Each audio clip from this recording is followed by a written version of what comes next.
Ditë e rinis 8 dhjetori, por ne flasim për një shqetësim të brezit të ri të adoleshentëve kryesisht, marrë shkas edhe nga rasti i javës së shkuar, ku pas një sheri me adoleshent u plagos një 15 vjeçar me thikë që ndroi për disa ditë, por nuk ja doli, pra një vrasje sërish që trondit brezin e ri në këtë vend. Nuk po na ndalin ngjarjet e rënda. Ne kemi biseduar disa herë bashk, por nga një ngjarje në tjetrën nuk kemi asnjë lloj frenimi, le të themi, të dhunës në adoleshencë. Në fakt, pandi është për të ardhur keq që kemi këto numra dhe këto që nuk mbeten vetëm në nivel statistikash në fakt, por mbi të gjitha kemi të bëjmë me fëmijë dhe adoleshentë që i humbet jeta, pra i ndalet jeta në mes. Dhe kjo dukshmërisht është një shoqëri e cila po gëlon, ka një frymë lëngate, që i duket vetëm icebergu, pra këto rastet e vrasjeve janë rastet e icebergut, ku domethënë shkon individi deri në humbjen e jetës, por kemi pafund edhe vepra të tjera penale që kryhen nga kjo grup mosh, pra nga grup mosha e adoleshentëve, të cilat mund të preventohen dhe mos të shkojmë deri këtu ku kemi arritur në ditët e sotme. Para disa ditësh ne kishim statistika të frikshme në kronikën e kolegut Tigli Çelmeta, 110 raste konfliktesh vetëm në Tiranë gjatë këtij viti 2025-s. Dhe e thënë ndryshe, në çdo 3 ditë në policinë e Tiranës kemi një denoncim për shere, konflikte mes adoleshentësh, mes të rinjsh, dhe prevalon shumë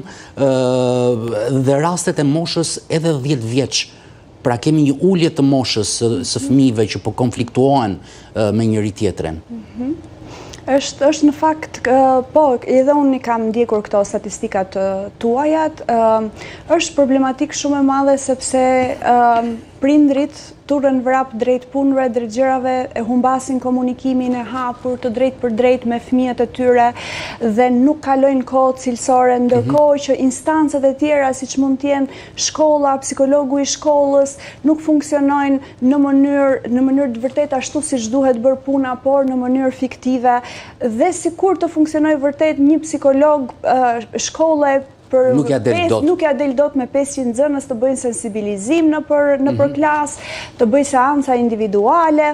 dhe gjithashtu kemi numër të pakët të psikologëve në komunitete, pra në qendrat komunitare. Duhet kemi një shtim që neve të kemi mundësi dhe të preventojmë